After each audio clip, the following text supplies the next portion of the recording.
Hi guys, Blake and Phil here with Lilleys Landing Resort and Marina.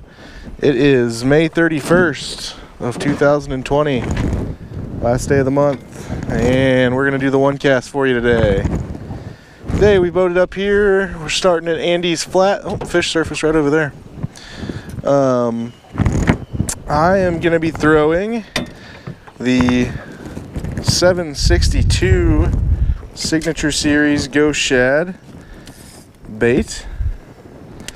That's on about 2 foot a leader with an 1/8 ounce weight, Carolina drift rig style.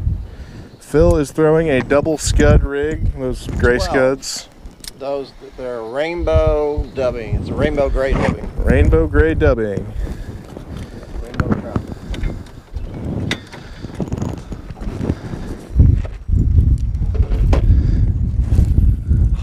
Oh, no way. Did it break? So, Alright. So, we got some one more rig. We got some good reports from this morning. I went out fishing with Mike Riffle and Jeff, and we caught quite a few fish this morning, dragging these Ghost Shad 762s. And I landed a brown that was just slightly over 20 inches right across from Fall Creek on the shallow side. We had somebody in one of our pontoon boats today. Their daughter landed a 21-inch brown, dragging a nightcrawler, I believe. And Nathan McLeod landed a 21-inch 5-pound brown trout, dragging a French Pearl 762 Signature Series right down on the Cooper Creek Flat. So 3 big trophy browns that we know of today. Some of the other reports I heard that people were catching a lot of fish today. So a lot of the boats that came back said they did very well. Somebody said they caught a ton of fish on orange and white power bait, dragging it, and they each said that they had a brown on, but they didn't get them in the boat. Scuds. Tony Lilley said they just tore them up on Scuds. Tony Lilley says they just tore them up on Scuds. We've been having people bringing trout back to the dock to clean them that are just, their guts are absolutely packed full of Scuds. Below Fall Creek. Below Fall Creek. And I think we said the other day that we were like in the moss that we're pulling up off the bottom around our dock is absolutely loaded with Scuds. So I think that this flood water and the warmer water is definitely having an effect on the Scud population. Comes Steve Dickey right now. And so if you're going to be out, oh, there's one. If you're going to be out fishing, I recommend Scuds, and I recommend these little floating jerk baits. I just missed one. Floating jerk baits have been doing very well on them. What? Yeah.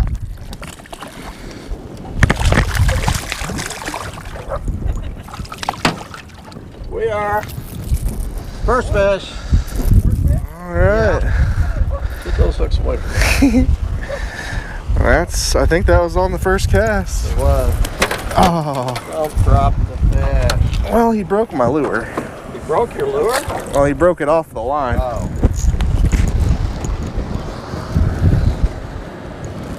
Steve just wanted a little bit of camera time.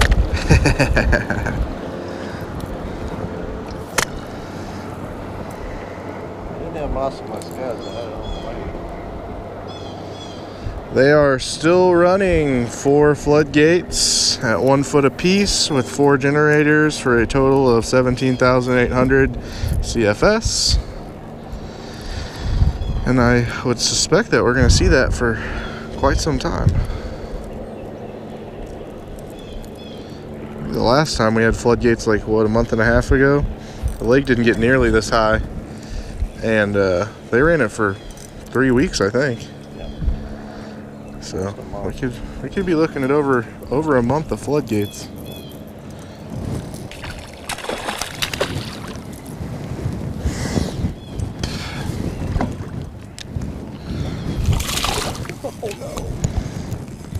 Unette, man, he's feisty. I thought the weight came up and grabbed your line. Oh.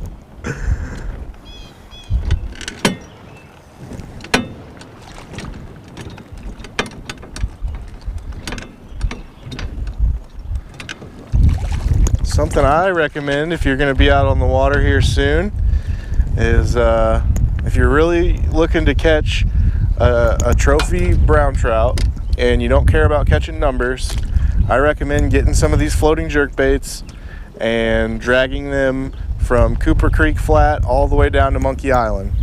It may be slow fishing, but with the water moving this fast, you can get a good drift with these jerk baits down there. And there's always a very good possibility of catching a brown. Is that one of the signatures? Yeah, this is a signature series. You don't need to use them as signatures. You can use them. That's why I said float and jerk bait. Yeah. Yeah, we've got some cheaper ones in the shop. If you've got some in your box already that are little 2 to 3 inch floating jerk baits, you can use those. Just take the front treble hook off, put it on this drift rig. Don't use any more than an 1/8 ounce of weight, and it should work. We drug them.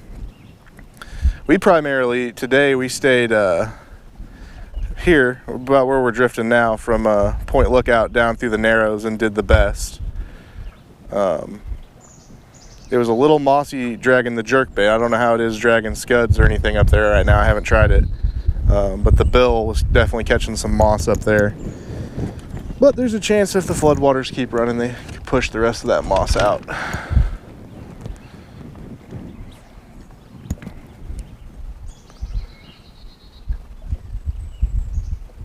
Oh. He was looking at it.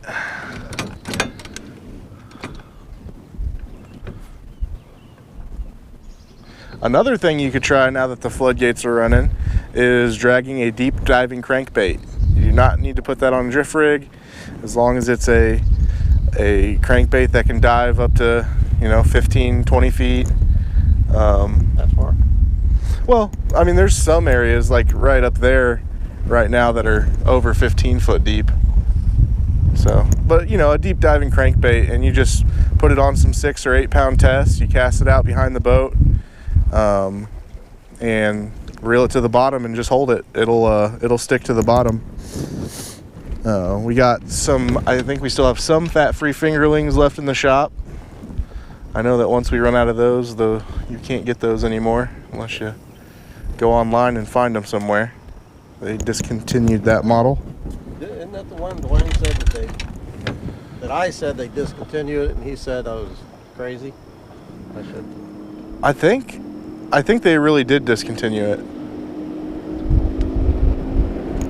But Bomber does make, they have a new one, and I wish I remembered the name of it now, but it's the equivalent to that lure. So Bomber still makes something that's very similar. And there's plenty of other companies that make deep diving crankbaits. We have a couple other versions up in the shop that you can use. I recommend anything that looks like a shad. That brown that Nathan caught earlier was on a French Pearl signature series, which is a shad imitation, a white shad.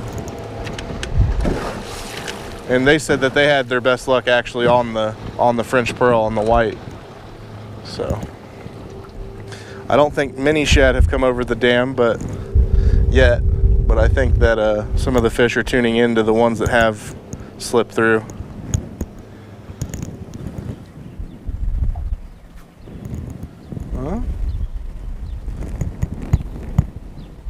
I like it.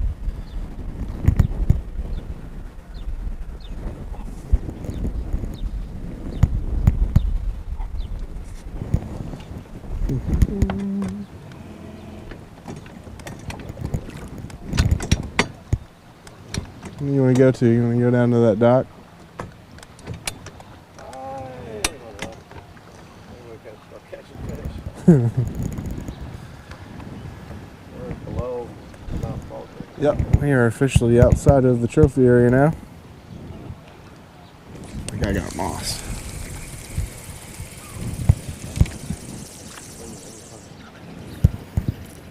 Huh. Pretty clean.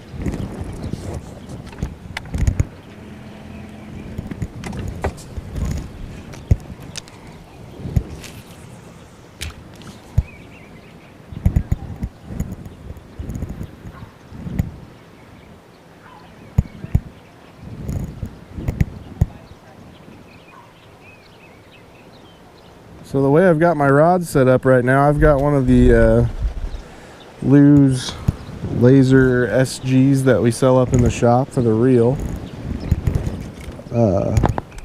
Hey, I've got 6-pound tests spooled on here, and then on my leader portion underneath the barrel swivel I have 4-pound tests.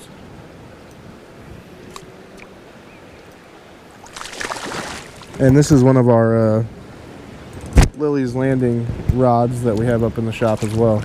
It's a medium light 6'6" fast action rod, and it's good for dragging and for jigging.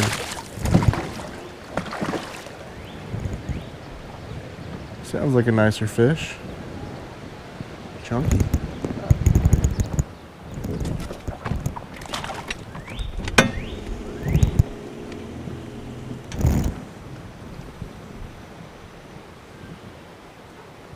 I actually haven't tried dragging the lure through here, the jerk bait through this part of the lake recently, so we'll find out.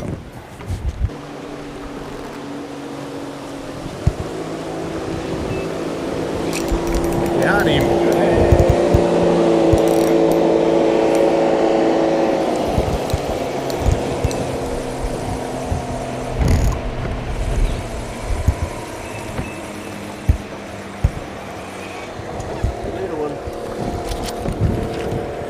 Look at how packed his belly is. Oh, darn it. I wanted to show that belly off. I would say that he was packed full of scuds.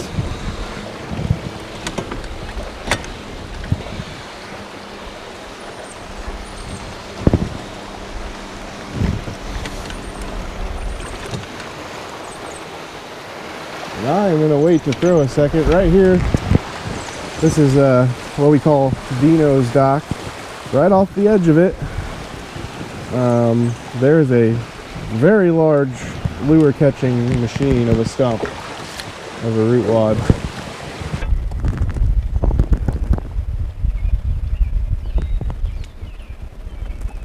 If you like tying flies and you're coming out, I recommend tying up some size 10 and some size 8 scuds. Whenever the water's flowing this fast, the bigger the better. They can see it better. I think that's what I talked to Steve last night, and he said he was using size 10 and size 8 scuds. So we don't have very many in the shop, but we've got some being tied. Cool. So Phil says we've got some being tied up in the process right now. 12 will work. Well, yeah, well, absolutely. But they definitely, the bigger, you're not gonna go wrong with bigger. Some decent rainbows here. We'll have to call those ones the Floodgate Scuds.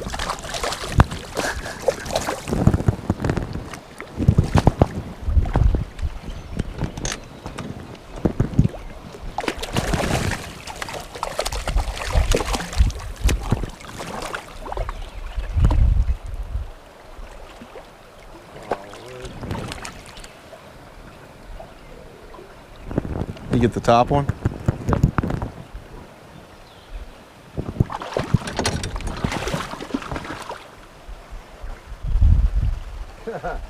Spit them up. Wow, look at the belly on that. Impressive. Man, he made a plump.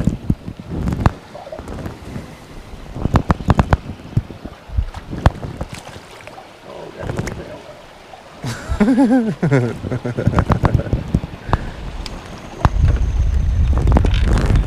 scoot us a little bit closer to this inside edge again.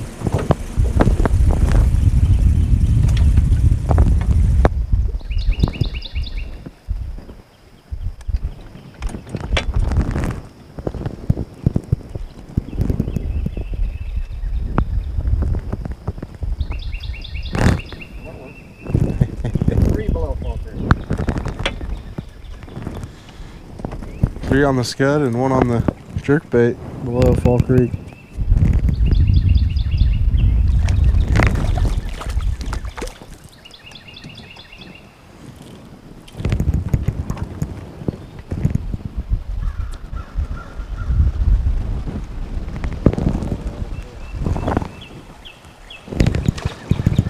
Yeah, they are definitely gorging themselves on those Scuds right now.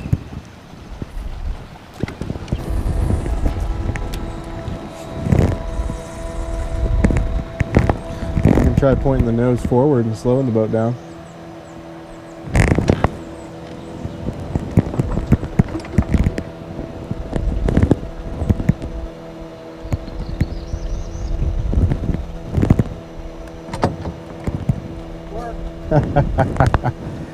So that's just proof that all it takes is making sure that you're hitting the bottom right.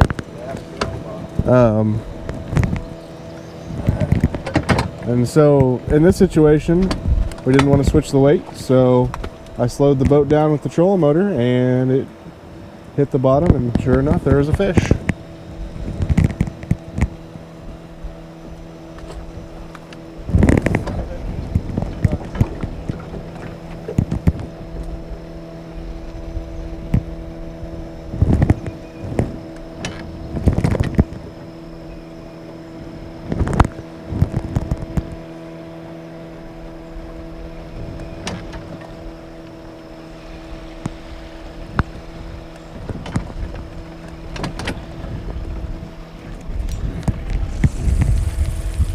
Hit the bottom this time.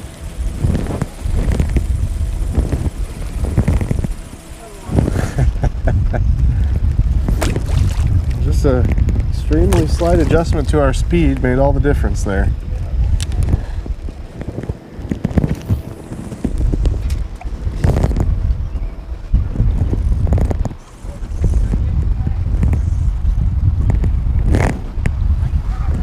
Oh gosh.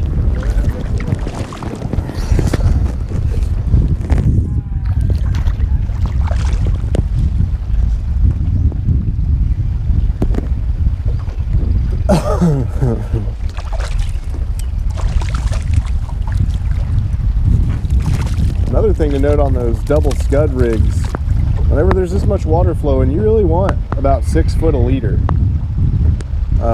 If it's too short, it just doesn't work very good. So he's got about 6 foot a leader on that from his weight down to his last Scud. Wind is actually slowing us down perfectly, so I don't have to touch the troll motor anymore.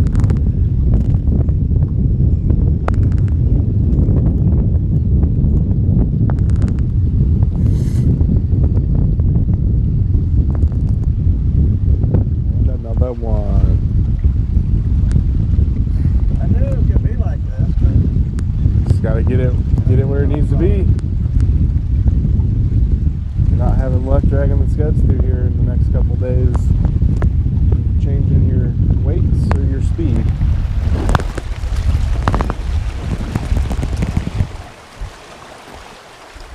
Man, they got some bellies. Oh, did that break off? no. Okay. I got my hand though. Yeah. Done that before. You gotta think from that tree.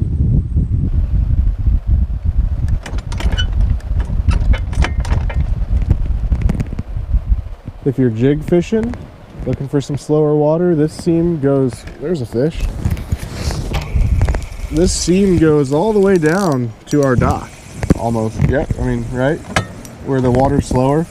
Once again, fish like to get into those seams to get out of the fast current. So if you're looking to throw a jig maybe, this could be a good spot for you.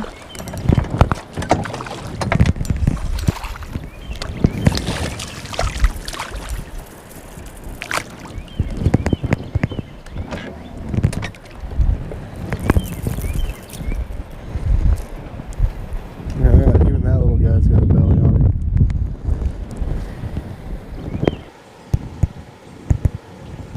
Do you think the fish congregate around this little outlet they have underneath the water here?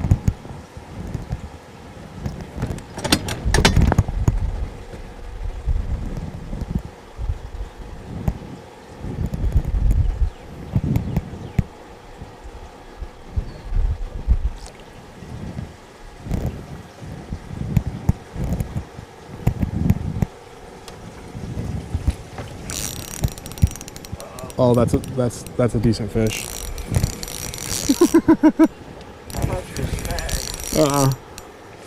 He may not be as big as I thought he was, but he felt good.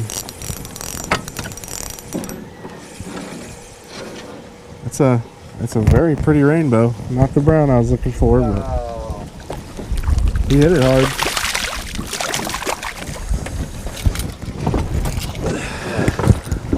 I'm gonna end on that note. Pretty though. Yeah. Thought he had the big brown. All right, guys. Well, thanks. We thank you guys for watching. Like and share us on Facebook, and we'll do it again tomorrow. Sure, turn it off. No. Oh, okay. I saw the settings thing on there. So.